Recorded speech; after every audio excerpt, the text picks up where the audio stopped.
Untuk lebih lengkap, kita tanyakan langsung kepada jurnalis Kompas TV Irianda Mardanus di Gedung KPK Jakarta. Irianda, hingga saat ini bagaimana perkembangan kasus korupsi di Kementan dan lalu mengapa KPK hingga saat ini belum menyebut nama tersangka?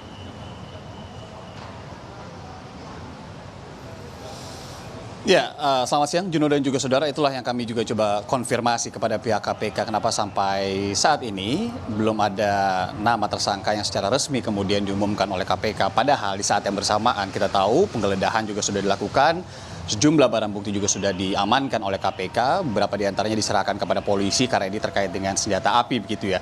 Kalau melihat runtutan kasusnya, update terakhir ini yang disampaikan adalah kemarin oleh Kabak atau Kepala Bagian Pemberitaan KPK Ali Fikri pasca penggeledahan yang dilakukan di sejumlah tempat, salah satunya adalah kantor Kementan, kemudian di rumah dinas Mentan Syahrul Yassin Limpo, kemudian juga ada satu rumah lagi sebenarnya Juno yang kemudian ini belum diungkap identitasnya tapi dikatakan oleh Kabak Pemberitaan KPK Ali Fikri merupakan terduga salah satu tersangka yang terkait dalam kasus ini. Karena sejauh ini yang sudah beredar di kalangan wartawan juga ada sejumlah tersangka. Ini tidak hanya satu tersangka dalam kasus dugaan korupsi di KPK yang ada 3 klaster di dalamnya. Nah, sebelum ke klaster itu, saya juga ingin menjelaskan bahwa kemarin juga ini adalah update terakhir di mana ada Febri Diansyah dan juga Rasa Malas Aritonang yang kemudian datang ke KPK. Ini yang kemudian juga membuat cukup mengejutkan bagi kami wartawan di sini karena kita tahu bahwa Febri Diansyah dan juga Rasa Mala ini merupakan 2 mantan pegawai KPK. Ketika kami coba konfirmasi apakah ada yang terkait pemeriksaan kemarin itu, apakah ada yang terkait dengan penghilangan dokumen, perusakan dokumen dan juga yang mengarah ke perintangan penyidikan.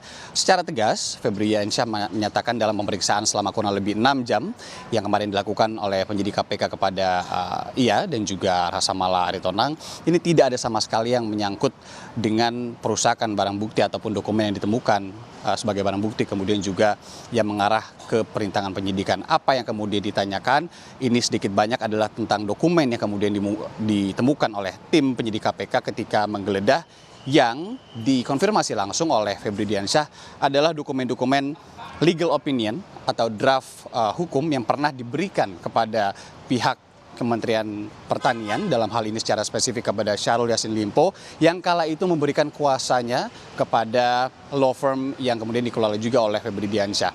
Nah, waktu itu memang Febri Diansyah menyatakan kemarin ini ia sempat menangani ataupun menjadi kuasa hukum daripada Syahrul Yassin Limpo sampai pada tahap penyelidikan kasus dugaan korupsi di Kementerian Pertanian ini. Beberapa legal opinion yang diberikan waktu itu yang kemudian juga ditemukan dalam penggeledahan adalah terkait dengan pemetaan risiko asesmen, kemudian juga titik rawan pelanggaran hukum atau sejenisnya di Kementerian Pertanian, secara spesifik terkait dengan pemetaan untuk memberikan rekomendasi perbaikan tata kelola dan beberapa hal lainnya. Jadi terkait dengan dokumen yang pernah diberikan sebelumnya. Karena kemarin Febri Diansyah juga menekankan ketika kasus ini sudah naik ke tahap penyidikan, penggeledahan sudah dilakukan, tidak ada pemberian kuasa kepada Febri Diansyah maupun law firm yang kemudian dikelolanya untuk kemudian mendampingi Syahrul Yassin Limpo ataupun pihak-pihak Kementerian Pertanian ataupun pihak-pihak yang sudah menjadi tersangka hingga saat ini. Kita tahu kemarin tim penyidik KPK sebelumnya sudah menggeledah beberapa tempat, tadi saya sudah sebutkan.